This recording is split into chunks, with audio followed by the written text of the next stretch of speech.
김태현 이사님 그 CES 보고 황당하셨다고 그랬는데. 아니, 저는 황당한 것보다도 정의선 회장이 이야기한 거는 새로운 미래, 그 비전을 이야기하는 거잖아요.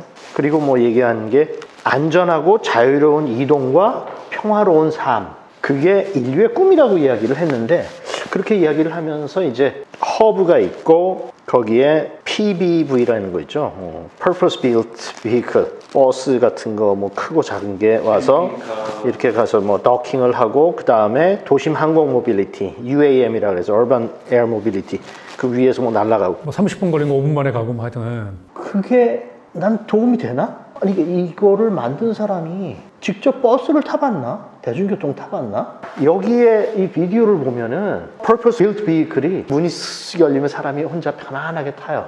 넓은 스페이스에. 그걸 타고 쓱 가서 이렇게 더킹을 탁 해, 허브에. 그럼 거기서 탁 내려. 그렇게 현실이 될 수 있나? 내가 그걸 타기 위해서 어딜 가야 돼? 그럼 얼마나 많은 그런 차들이?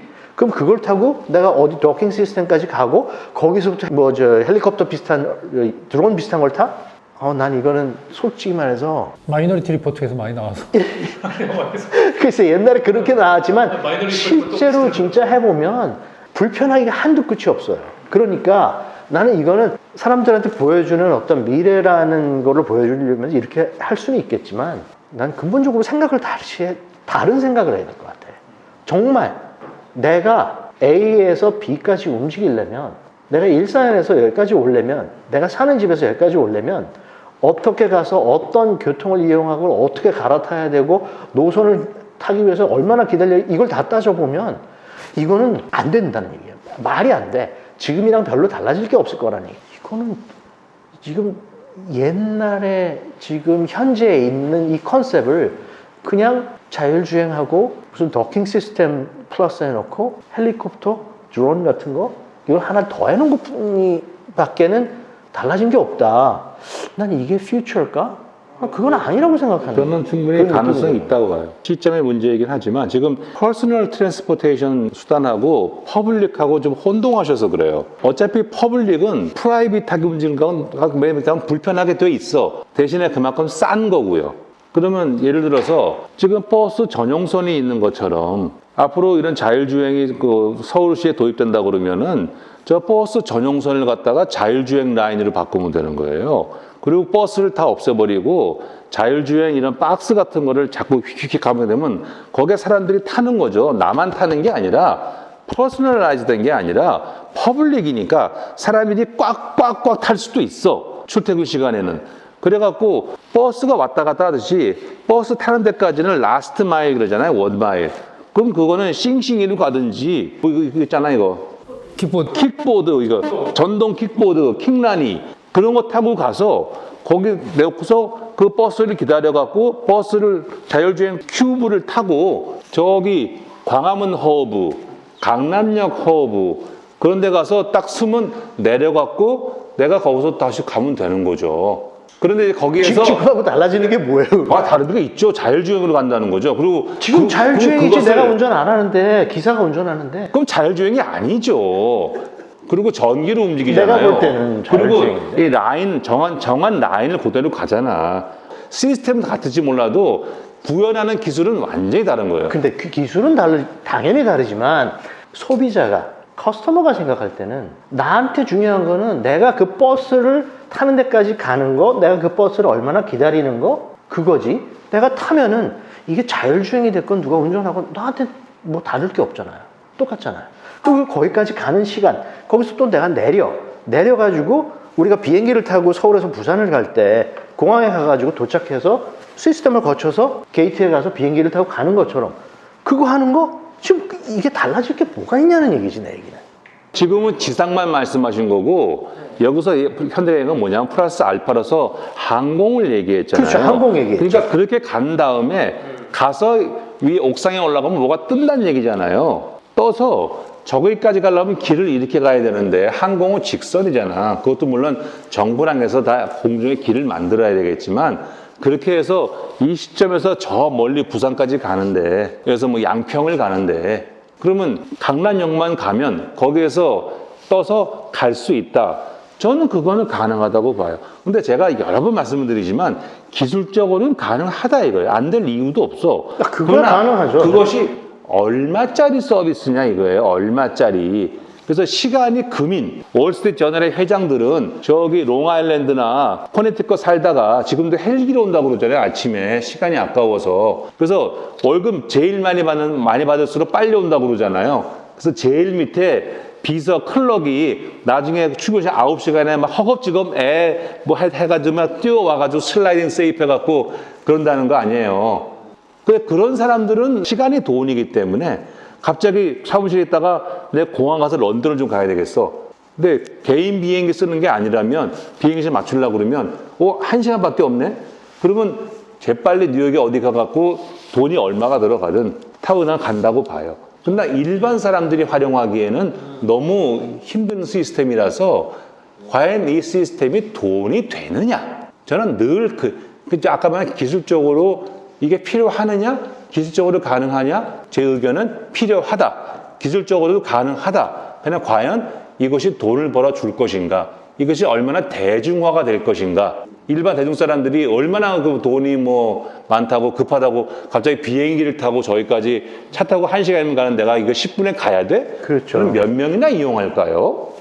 제가 생각할 땐 미래는 프라이빗, 개인적인 그렇지만 쭉 연결돼 있는 퍼블릭 트랜스포테이션이 되지 않을까? 그래서 저는 그냥 집에서부터 내가 나와가지고 혼자 어디로 가는 거예요. 근데 그게 개인 차가 아니라 예를 들면 퍼블릭 트랜스포테이션에서 오운하는 그런 비즈니스가 되지 않을까라는 생각이 드는데 지금 이걸 보고 제가 하여튼 저는 기술적으로도 가능할 것 같고 다 회사에서도 생각을 할 수는 있지만 그 달라진 게 그럼 뭐야? 예를 들어서 퍼블릭 트랜스포테이션도 지금 버스하고 비교하시는데 지금 출퇴근 시간에 버스 왜 못 늘리는지 아세요? 버스 기사가 부족해. 그리고 버스가 부족해. 버스 못 늘려. 공해 때문에. 그런데 이 전기 박스가 생기기 시작하면 이건 얼마든지 투입할 수가 있어. 그리고 이건 24시간 운영할 수가 있어요. 그런데 출퇴근 시간에는 그래서 10분 사이에 10대가 지나가면 밤에는 그냥 서 있어. 근데 내가 부를 수가 있어. 그러면 내가 킥보드를 타고 스테이션 가면 걔가 와 있어. 근데 내가 돈을 좀 더 내야지. 그럼 이거 한 대를 내가 타고서 광화문에 가는 거야. 그 시간에. 새벽 1시, 2시에. 그러면 지금보다는 혁신적으로 현대가 얘기하는 끊임없는 이동의 자유라는 것은 나는 그런 거라고 생각을 해요. 그리고 이동하면서 그 안에서 지금은 음악만 듣고 내 휴대폰 보고서 이러고 앉아 있지만 앉아가고 무슨 작업을 한다든지 거기서 내가 앞에 디스플레이를 만들어 놔가지고 거기서 내가 구매하는 사람은 거기서 영화를 본다든지 뉴스 본다든지 얼마든지 메이크업 입장에서도 그 돈을 벌 수 있는 서비스를 제공할 수가 있거든요. 그런 면에서 저는 이건 퍼블릭 트랜스포테이션과 프라이빗을 연결시키면서 저는 굉장히 혁신적인 아이디어라고 생각을 해요. PBV는 퍼스널 모빌리티에 최적화는 굉장히 많은 지금 과제고 정부 프로젝트도 있고 한데 이건 개인의 기업만 갖고 할 수 있는 건 아니고 교통 시스템에 대한 또 얘기라 작년엔 정부 지원 덕분에 내수에서 굉장히 좋아서 잘 됐는데 제네시스 어떻게 갈 거고 미국에서 정말 어떻게 회복을 할 것이고 내수에서 벌지 않으면 정말 현대기아의 존재 가치가 앞으로 얼마나 더 갈 수 있을지. 근데 내수는 한계가 있어서 지금 모든 게 그러니까 리스크 앤 오퍼튜니티가 있잖아요. 지금 말씀하신 정의선 회장의 현대의 그 리스크를 먼저 보자 그러면 제일 먼저 얘기할 수 없는 게 오버 커패시티예요. 지금 중구에 있는 새로 지은 공장 2개 놀고 있는 거 포함해 갖고 생산이? 예, 지금 제가 알고 있는 건 현대 캐파가 기아 합쳐서 850만 대 캐파예요. 연간. 그런데 작년에 634만 대 팔았어요. 그 올해 목표가 700만 대야. 708만 대. 근데 물론 100% 활용할 수는 없지만 메이커가 돈을 벌려고 그러면 가동률이 80% 이상을 올라가야 되거든요. 그러면 적어도 750만 대, 780만 대를 팔아야 돼. 그런데 지금 오버커패시티 그것도 새로운 설비를 놀리고 앉아 있으니까 아무 얘기가 없어. 어떻게 할지. 두 번째는 코스트 문제인데요. 전기차 시대 간다 그러는데 전기차 자체가 부가가치가 낮잖아요. 부가가치 30-40%는 배터리가 가져가는데 배터리 벤더가 가져가고 메이커엔 뭐가 남아? 부품도 몇 개 없고. 그러니까 전기차 시대라는 게 사실은 메이커한테는 굉장히 안 좋은 거예요. 부가가치가 낮아요. 그래서 이걸 어떻게 할 거냐 이거예요. 다음에 지금 새로 기술 뭐 확보한다고 하는데 새로 기술 확보하기 위해서 여기저기 투자하는 건 알겠어. 근데 현대가 어디를 투자하고 앉아있냐 하면 기술 개발하는 업체, 시스템 개발하는 업체하고 해갖고 어떻게 하는지 빨리빨리 개발하려고 하는데 그거는 알겠어. 빨리 개발하기 위해서. 그러나 코스트 입장에서는 이 프로덕을 누군가가 공유를 해야 돼요. 그래서 내가 만들어낸 플랫폼을, 내가 만든 시스템을 GM하고 하든 포드하고 하든 도요타가 하든 공유를 해야, 엔드 스테이트에서 공유를 해야 원가가 내려가잖아요. 이게 얼마짜리 기술이냐 이거예요. 근데 아니 현대는 아무도 현대하고 지금 새로운 자율주행의 전기차에 대해서 협력한다는 말을 들어본 적이 없어. 아우디가 뭐 잠깐 뭐 한다 그러는데 그건 아닌 것 같아.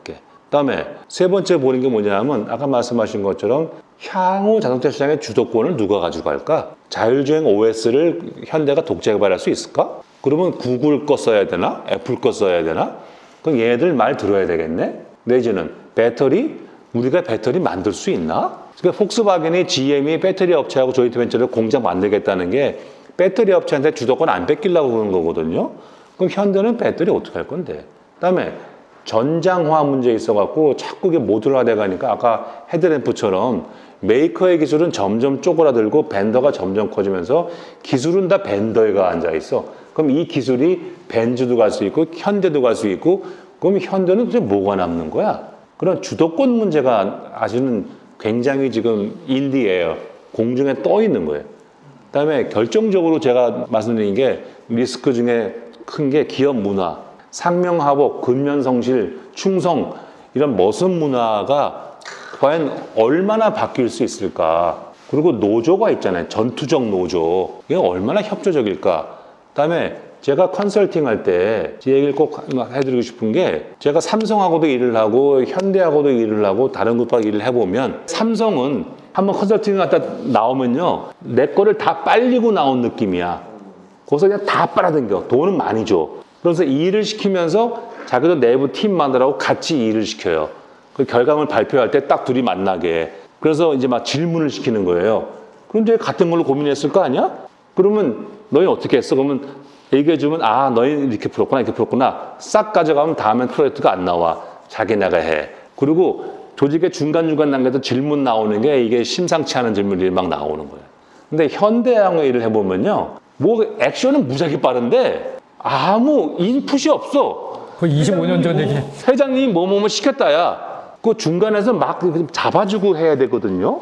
그러니까 그런 문화는 지금 4차 산업혁명에서는 굉장히 안 맞는 문화인 거예요. 그래서 개개인에게 많은 자율권을 주고 결정권을 주고 실패도 하게 해보고 그걸 용납해주고 배우게 하고 이렇게 해야 되는데 아직까지도 그냥 위아래로 쭈르륵 하고 있는 것 같아요. 현대는. 저는 스티브 잡스가 한 말이 참 굉장히 와닿는 말이 있어요.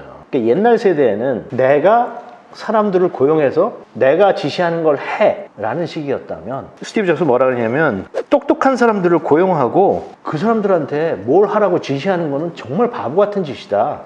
똑똑한 사람들을 고용하고 그 사람들한테 우리 회사가 뭘 해야 될지를 이야기하라고 해라.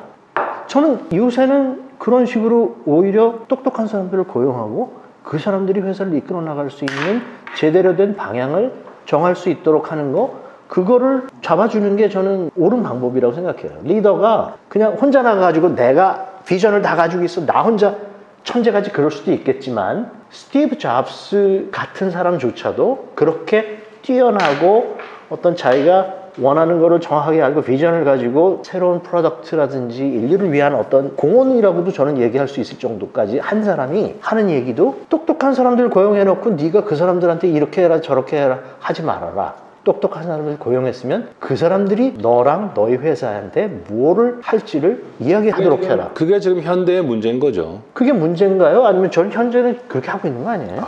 그 기업 문화는 그게 금방 바뀌지 않습니다.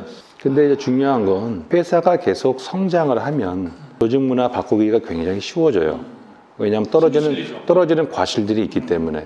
그래서 결국은 누가 CEO가 되든 회사를 계속 성장시키는 것은 굉장히 중요하잖아요. 근데 아까 말씀드린 그건 리스크가 있다는 것도 있지만 저는 또 정기석 회장이 활용할 수 있는 오퍼튜니티도 여러 개 있다고 봐요. 첫 번째는 일단 기술 경쟁을 본다 그러면 현대에는 퓨얼셀이 있잖아요. 수소 연료 전지 지금 가장 앞서 있거든요. 지금 그걸로 발전까지 하겠다고 그러는데 물론 도요타, 벤츠, GM의 기초 기술은 다 가지고 있죠. 그리고 현대가 상업화에 가장 앞서 있는 것 같기는 해. 그러나 아까 테슬라가 상업화에 앞서 있는 것처럼 현대가 이미 치고 나갔기 때문에 퓨얼셀을 갖고서 이제 자동차에도 쓰고 앞으로 단거리는 이제 순수 전기차가 되겠지만 중장거리는 무게도 가기 때문에 이제 퓨얼셀로 갈 거 아니에요. 그러면 여기에 일단 승기는 잡았다고 봐요, 현대가. 그리고 이제 처음 시작했잖아요. 그 메리트도 있고. 다음에 여기에 이제 코스트가 문제될 때는 각 메이커들이 현대에 와서 협조를 구할까라고 봐요. 웬만한 업체들은.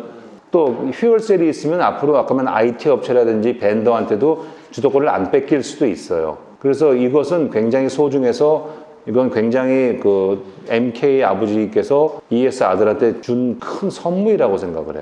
두 번째가 한국 기업들의 기술, 즉 전기차고 뭐 자율주행이고 중요한 건 전장 부품, 배터리, 시스템 그런 건데 그거 다 한국 기업들이 앞서 있잖아. 삼성, LG, SK 뭐 하다못해 엔지니어링 플라스틱에 뭐 이런 건데 그런 게 그 한국 기업들끼리 하면 소위 그 영어에 그 암스 랭스 비즈니스라고 그러죠. 이게 팔 길이 내에 있는 같이 협조할 수 있는 전화 한 통화만 걸면 1시간 내에 다 모일 수 있잖아.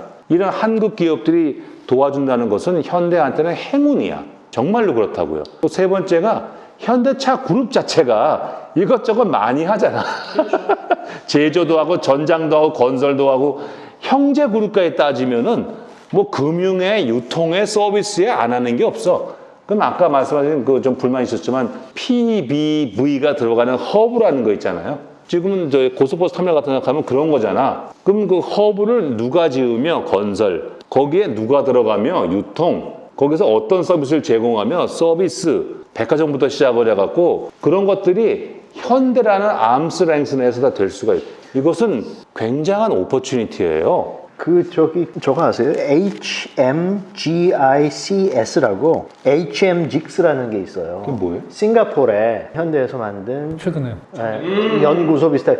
근데 거기에 그걸 봤더니 그 직원 한 명이 여기에 건축은 누가 하고 뭐는 누가 하고 하는데 보니까 전부 현대 회사들이야. 그러니까 인프라스트럭처가 주변에 뿐만 아니라 자기네가 다 가지고 있는 현대가 가지고 있는 이게 충분한 그 자원이 있어요. 지금. 있어요. 네, 그거를 활용을 해야 되는데 그 활용하는 포인트를 이 터널을 좁혀가지고 하나의 포인트를 하는 거는 저는 수소차가 맞다고 생각해요.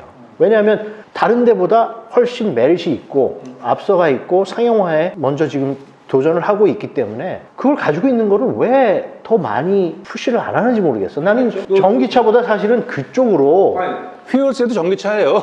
그렇죠. 그런데 그냥 보통 전기차라고 이야기하는 우리가 뭐 아이오닉 5 이거보다는 나는 차라리 정말 어떤 수소차를 가지고 더 많은 새로운 미래 비전을 생각해 나아가면 진짜 주변에 전기차인지 뭔지 뭘 어떻게 해야 될지 모르는 회사들, 지금 아무것도 방향을 못 잡고 있는 회사들은 얼마든지 끌어들일 수는 있을 것 같고. 그렇죠. 그리고 아까 그 현대차나 형제그룹의 다양성이 왜 중요하냐면 결국은 리스크 테이킹을 하는 거잖아요. 이게 맞아? 같이 한번 해보자 그럴 때 전혀 관계없는 제3의 업체를 비즈니스 끌어들이려고 그러면 이게 복잡한 거야.